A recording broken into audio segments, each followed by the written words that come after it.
Assalamu alaykum do'stlar, manglarni kimish vaqtinglar xayrlik bo'lsin. Nashr kontrol sistemasi amalli mashg'ulot darsininki ikkinchi darsiga xush kelibsiz. Biz bugungi darsimizda oldingi darsda o'rganib o'tilgan darslarninki davomini o'rganib o'tamiz. Biz oldingi darsda nima o'rganganligimizni bir eslab o'taylik. Hujjat qurish uchun men hozir Visual Studio Code degan appni ishlataman. Sizlar Notepad++ yoki Sublime, Visual Studio Code degandek korallar orqali mashg'ulot qilsangiz bo'ldi. Men avval hujjatdan birini quray. Bu yerga bir tal text hujjati quray.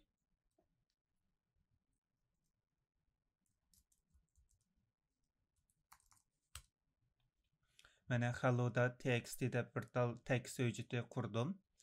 Endi bizda hozir text hujjati tayyor bor. Endi biz nima ish qilamiz degan vaqtida avval mushu hujjat naning ichida deganda desktop deganning ichiga men hello.txt deb qurdim. Mishaga biz eng avval qiladigan ishimiz mushu gitni quraylik. Git init degan buyruq orqali gitni initialize, ya'ni gitni quraylik. Avval biz mushu desktopga boramiz. Bu yerda biz shell buyruqlarni ishlatamiz. Agar siz shell buyruqlarini ishlatishni bilmasangiz, bizningki YouTube kanalida dastlabki shell buyruqlari darsimizni ko'rib o'tishingizni tavsiya qilaman. Avval men mushu cd desktopning ichidagi desktopga boraman. Hozir qarsa hello.txt degan hujjat ko'rildi. Endi men bu yerga gitni quraman. Git init. Qaraydigan bo'lsak, git qurildi. Initialized empty git repository deb shunday chiqdi. Endi biz git init deganni oldingi darsda o'rgangandik. Git status orqali biz qaraydigan bo'lsak, bu yerda .store deb mushu Mac'ninki o'zininki avtomatik asıl bo'ladigan hujjati, anan bizningki qurgan hello.txt deydigan hujjatimiz bor ekan. Endi biz mushu hello.txt deganning ichiga bir xat yozaylik.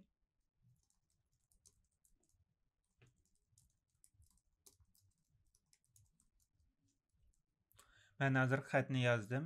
Xatni yozib saqladim. Saqlagandan keyin git status deganga qaraydigan bo'lsak, yana mushu bizningki hujjatninki da o'zgarishning bo'lganligi, buningki texi staging areada emasligini, ya'ni working directory bizning mushu mashg'ulot rayonimizda ekanligini, buning staging areada emasligini bizga ko'rsatdi. Biz buni staging areaga qo'shish uchun git add anandan keyin mushu hujjat ismini yozatdik. hello.txt. hello.txt deganni bosgandan keyin bu qo'shildi. Git status deganni bossam, mana yangi bir hujjat qo'shildi deydi. Bu endi buni biz mushu local repository deganga qo'shishimiz kerak. Buni qo'shish uchun staging areadan local repository qo'shish uchun git commit m yangi core qo'shildi. Bu git commit siziq m anankin uchur uchur hamda bizningki nima ish qilganligimizni tushuntiradigan uchur. Biz bu uchurni yozgandan keyin bu o'sha staging areadan local repository, ya'ni yerlik ambarga saqlanadi. Bassak yangi bir hujjatda o'zgarish bo'ldi, yangi bir qur qo'shildi deydi.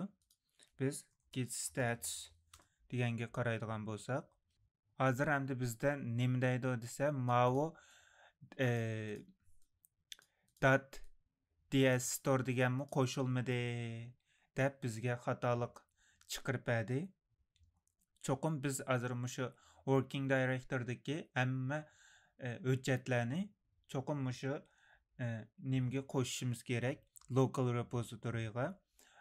Buni qo'shish uchun biz oldingi darsimizda bütün hujjatlarni qo'shish uchun git add bo'shliq chekit deganni qilgan vaqtida local repository ya'ni working directory'dagi bütün o'zgarishlarni staging areaga qo'shilgan deb o'rgangandik.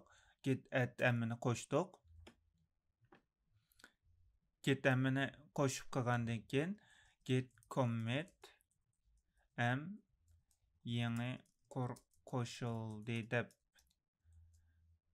yozdik. Yozgandan keyin qaraydigan bo'lsak, bizga shu yangi bir hujjatninki qo'shilganligini dedi. Biz bayam hello.txt deganni qo'shgandik, ammo .ds_store deganni qo'shmagan. Shuning uchun bizga xatolik berdi. Biz hamda bu git add bütün hammasini deb kirgizgandan keyin bizninki hamma hujjatimiz qo'shildi. Git status deb qaraydigan bo'lsak, bizninki working directory'ninki, ya'ni ishlayotgan rayonimizninki pakkaz ekanligini, hech qanday o'zgarishning yo'qligini bizga ko'rsatdi. Endi biz clear qilib bu ekranni bir tozalab o'taylik. Endi biz mushu hujjatga bir narsa yozmay, yangidan bir hujjatdan birini quraylik. hello1.txt deb qurdim. Qurib ikkinchi hujjatni qurdim deb yozdim. Yazib Ctrl S yoki Mac'da Command S deganni besib buni saqladim. Saqlagandan keyin git status degan qaraydigan bo'lsak, git statusda mushu hello1.txt deb bir hujjatninki qurilganligini bizga aytdi. Endi biz mushu hello1.txt deganni staging areaga qo'shimiz. Buni qo'shish uchun git add hello1.txt deb bosdik. Bosgandan keyin buni staging areaga qo'shildi. Git status orqali tekshiradigan bo'lsak, yangi hujjat hello1.txt degan hujjatninki qo'shilganligini aytdi. Biz buni local repository qo'shaylik. Git commit bo'shliq siziq m anandan keyin hello1.txt hujjati qo'shildi deb yozdim. Yazsam bir hujjat o'zgarish bo'ldi. Yangi bir qo'shildi deb shunda debdi. Endi biz git status orqali tekshiradigan bo'lsak, yanada bizningki hujjatimiz mushu mashg'ulot rayonimizningki working directory deganninki pakkaz ekanligi, hech qanday hujjatninki yo'qligini, hamma narsaningki local repositoryga yo'linib bo'lganligini ko'rdik. Ekranni tozalaylik. Hozir endi mushu nimninki hujjatni bir tekshirsak, git status orqali hech qanday narsa yo'q ekan. Endi biz bu yerga ikkinchi qurg'a bir narsa yozaylik. İkinci qur qo'shildi deb yozdim. Yozgandan keyin Ctrl S'ni besib saqladim. Saqlab bu yerda biz git diff deydigan bir narsa bor. Bu git diff degan mushu local mushu working directory'da nima yangiliklarniki, qaysi qurlarniki nimalarning qo'shilganligini bizga ko'rsatib berdi. Buni hello1.txt deb bossak, bu yerda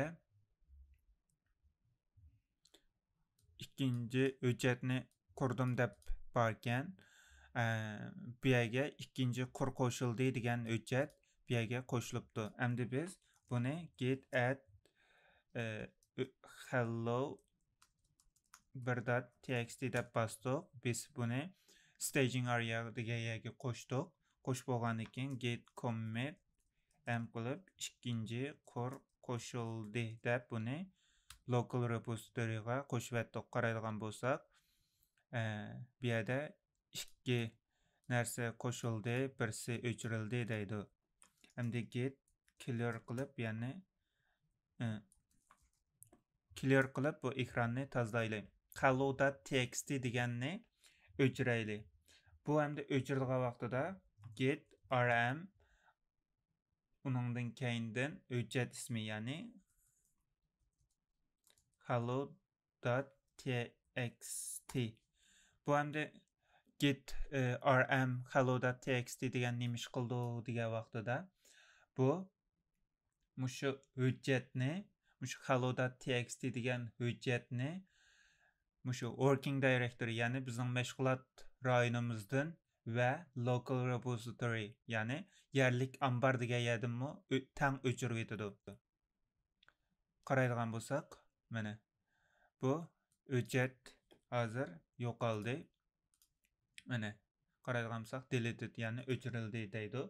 Biz ls deb yozadigan bo'lsak, hozir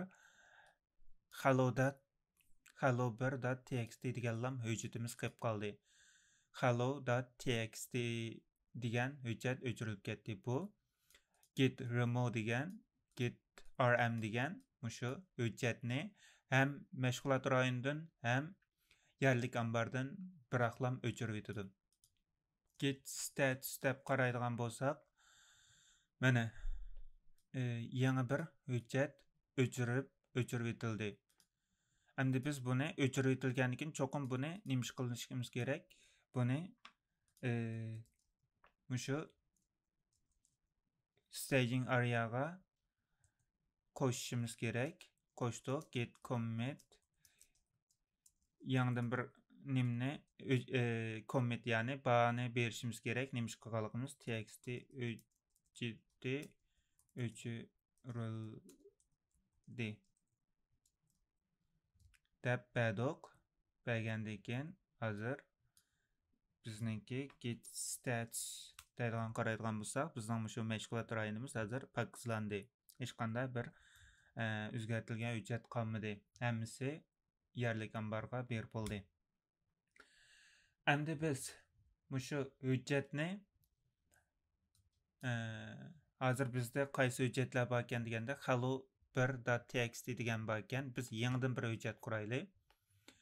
Yangidan bir hujjatdan birini qurib, bu yerga hello2.txt deb bir hujjatni qurdik. Bu yerga hello2 hujjatini qurdim deb yozaylik. Yozib git status deb qaraydigan bo'lsak, hello2.txt degan hujjat qurildi deydi. Endi biz buni nima qilishimiz kerak? Cho'qim buni staging areaga va u yerdan local ya'ni yerlik ambarga yo'llashimiz kerak. Buni git add hello2.txt deb buni staging areaga yo'lladik. Bu yerdan git commit m qilib hello2.txt degan hujjatni local repository ya'ni yerlik ambarga qo'shdik. Qaraydigan bo'lsak, yangi bir hujjat o'zgarish yuz berdi. Yangi bir qo'shildi deydi. Endi biz buni tozalab qildik. Qaraydigan bo'lsak, yangi bir hujjat ya'ni qurilib bu yerlik ambarga berib bo'ldi. Endi biz mushu hello1.txt deganni yerlik ambardan o'chirib etaylik, ammo mushu nimda mashg'ulot rayonimizda qolib qolsin deyish uchun qanday qilishimiz kerak? Ya'ni ba'zi vaqtlarda biz shu hujjatlarni yerlik ambardan o'chirib etilgan, ammo mashg'ulot rayonida qolib qolgan bir ishlar bor. Buni qanday qilamiz degan vaqtida bu yerda git rm ya'ni o'xshash buyruq. Bu buyruqning keyindan ikki tal siziq keçit uningdan keyin mushu hello1.txt degan hujjat ismini qaysi hujjatni bosmoqchi bo'lsak shu hujjatni qilamiz. Ismini yozamiz. Bu endi bizning mushu hello1.txt degan hujjatimizni yerlik ambardan o'chirib etadi. Ammo bu bizningki mushu nimda mashg'ulot rayonimizda qolib qoldi. qaraydigan bo'lsak, bu buyruqni men xato yozibdiman. Git remove space cache cached hello.txt qaraydigan bo'lsak, hozir bizningki mushu o'jitimiz o'chirildi.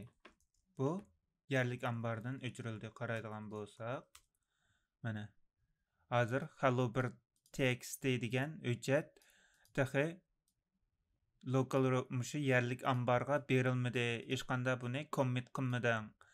Buni yo'llamading deb bizga deydi. Nimishqa biz yo'lni bo'lgan mushu hello.txt deganni biz yerlik ambardan o'chirib etdik.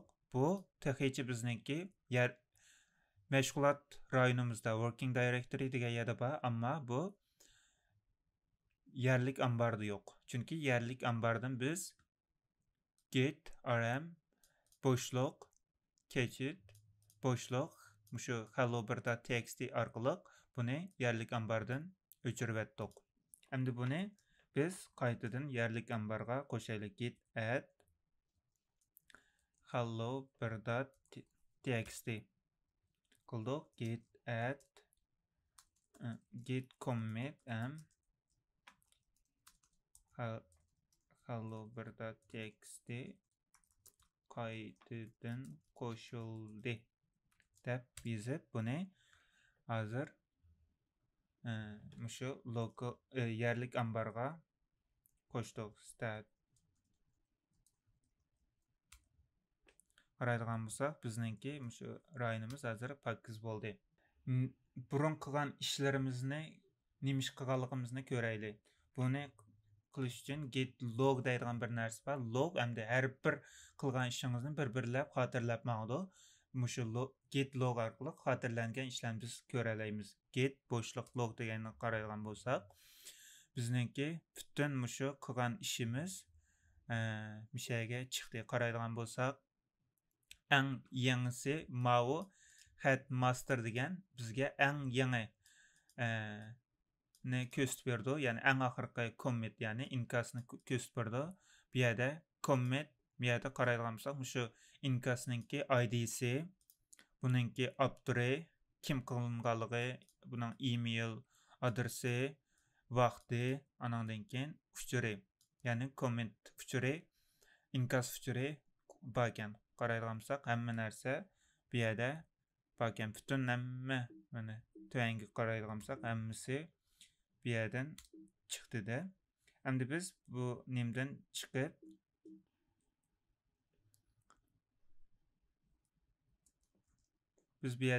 ekranni bir tozlaylik. Biz endi bayam mushu butun qilgan ishlarning xotirasini ko'rdik. O xotirada qaraydigan bo'lsak, beklam qalaymagan uchurlar, bek tushuniksiz, bekchiq uchurlar bor ekanda. Mushu uchurlarni qanday qilib biz biz o'qiy oladigan oddiy shaklga keltiramiz degan vaqtida bu yerda git log boshliq ikki tal siziq one line deb bir buyruq bor.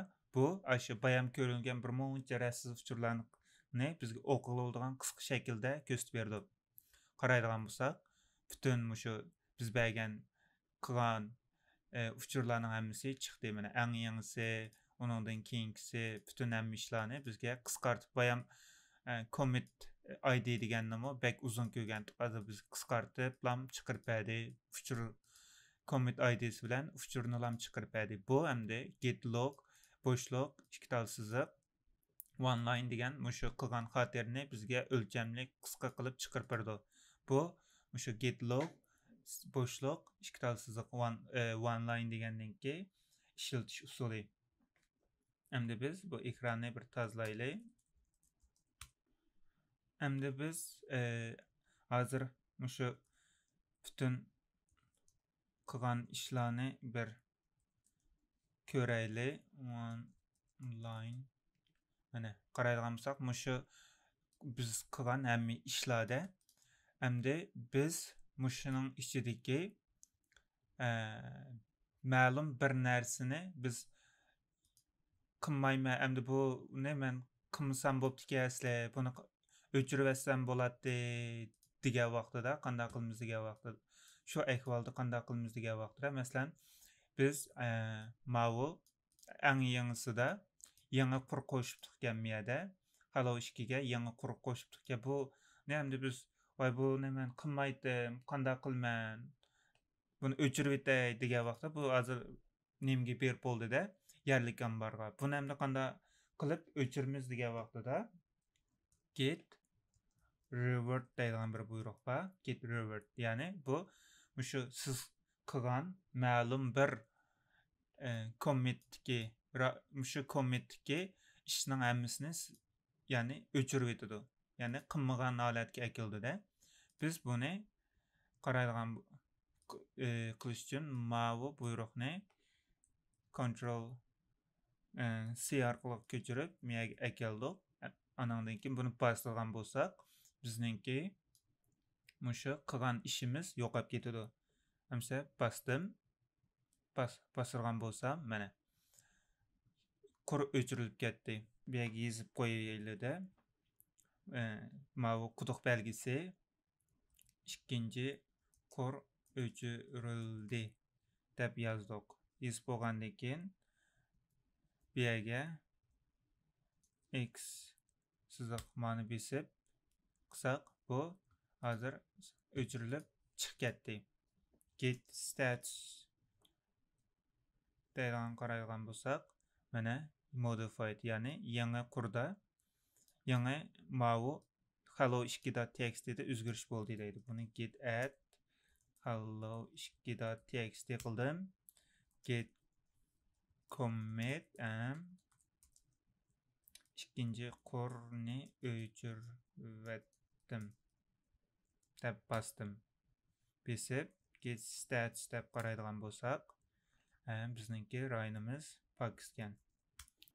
Qaraydigan bo'lsak, git log one line degan qaraydigan bo'lsak, mana ikkinchi qurni o'chirib etdim. Eng yangi qilgan ishimiz ikkinchi qurni o'chirib etish bo'pti. Buningga yangidan bir shu commit id berdi. Endi bu git revert deganda sizningki qilgan shu bergan commit id'dagi qilgan ishingizni o'chirib etadi. O'chirib etib sizga yangidan bir commit id dan birini sizga hosil qilib berdi. Bu shu git revert degandanki ishlatish o'rni. Endi biz ma'lum bir ishni qildik. O ishni qilib bo'lib, shu ishqa endi men bu ishni qilmaydim. Bir aqlam o'chirib etay. Bu ishni hech qanday qaytirish bo'lmasin, yangi menga bir commit id'mi hosil qilib bermasin. Bu endi men o'chirib etib ketdi. Bu ishni yondirib olmayman degan vaqtida buningga ayrim bir buyruq bor. Bu buyruq bak xatarlik. Endi siz bu buyruqni ishlatgan vaqtingizda mashg'ulotni qilsiz, u qilgan mashg'ulot endi hargiz qaytib kelmaydi. Ammo git revert'da siz qaytirib akila olasiz.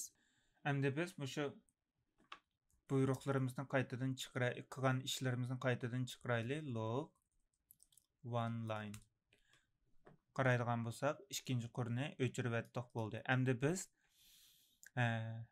shu bayam qilgan hamma ishlarni qilmay, shu yangi petiga kelaylik degan vaqtida git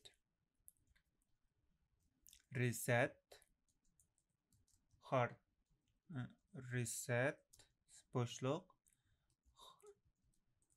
hard andan keyin buyruqninki shu commit id'sini olamiz.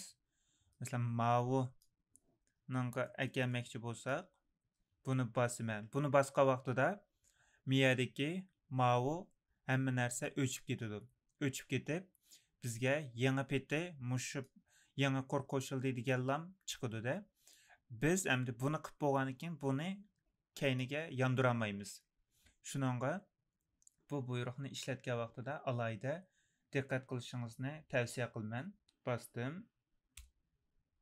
qaraydigan bo'lsak, bütün hamma narsa o'chirildi. Mana hello2.txt o'chirildi, hello1.txt o'chirildi. Faqatlam mushu yangi qordagi salam do'stlar, qanday ahvolinglar deganlar qoldi. Endi biz git log one line deb qaraydigan bo'lsak, mana eng yangisi mushu bayan biz belgini eng yangisi bo'lib qoldi. Onundan keyingi hammasi yo'qolib ketdi. Biz uni asli keltirolmaymiz. Bu mushu reset deganninki qildigan ishi.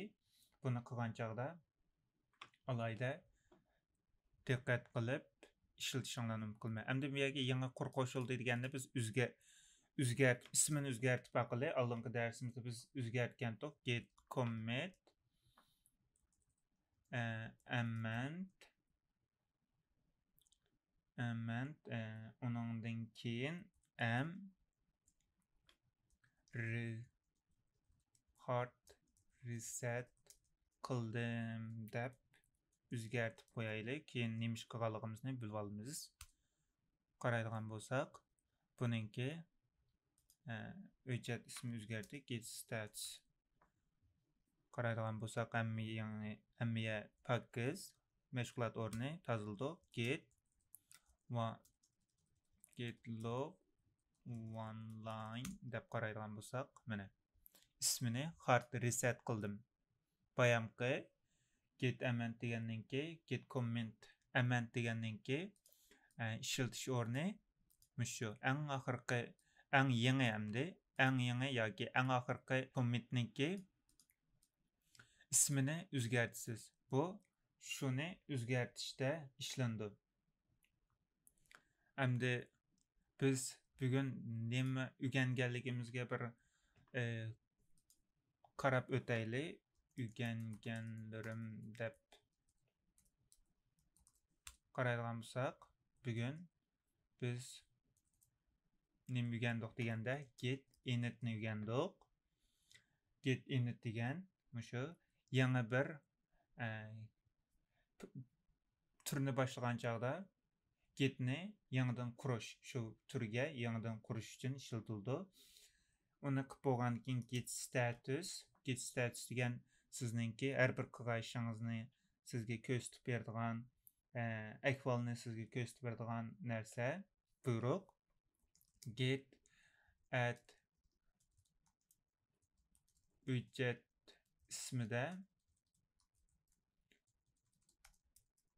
ismida sizningki mushu qilgan hujjat ismdagini siz staging area degan yerga qo'shasiz. Agar bütün hamma qilayotgan working directory, ya'ni mashg'ulot rayonidagi bütün hamma hujjatlaringizni qo'shmoqchi bo'lsangiz, git add qilib buni qo'shasiz. Undan keyin qo'shib bo'lgandan keyin buni yerlik ambarga yo'llash uchun git commit qilgan ishlarim deb puchurini berdim. Endi buni berdik. Agar mushu o'xshash hujjatda biz davomli o'zgartish olib berib, buni yana qo'shmoqchi bo'lsak, yangidan git commit qilmaylam, git commit qilsak, qayta qilgan ishlarim bu qisqartirib bu buyruqda git add bilan git commitni birlashtirib bu şekilde yasak bo'ldi. Bu faqat o'xshash bir hujjatga qilingan ishlarda mushu buyruqni ishlatamiz. Buni qilib bo'lgandan keyin biz git div hujjat ismini qildik. Bu buyruq nima ish qildi degan vaqtida bu buyruqda biz mushu hujjat mushu rayonimizdagi, ya'ni mashg'ulot rayonimizdagi qilayotgan ishlarni o'zgarishlarni bizga ko'rsatib berdi. Bu git div hujjat isminiki ishlatish o'rni. Ya'ni ma'lum bir hujjatni o'chirib o'tmoqchi bo'lsak, hujjat ismi buningda bizniki məşğulat rayonumuz, yəni working directory və yerlik ambar, yəni local repository'dən bıraklam öçürüydürü. Bunu yerlik ambardılam öçürüp etmekçi bolsak qanda qılmız degende git rm boşluq git onundan keyin hüccət ismini bassaq, bu bizning şu hüccətni yerlik ambardan öçürüydü, amma məşğulat rayonumuzda qıp qaldı. Biz git ls files deganni ko'rdik. Bu mushu hujjat yerlik ambardagi bütün hujjatlarni sizga ko'rsatib berdi. Uningdan keyin biz git log dedik. Git logda bütün qilgan ishlaringizning xotirasini sizga ko'rsatib berdi. Bu git log one line'da mushu xotirani qisqartib sizga commit, yani ba adresi bilan id'si bilan sizga baringizni qisqartib bilan ko'rsatib chiqarib berdi. Uningdan keyin biz git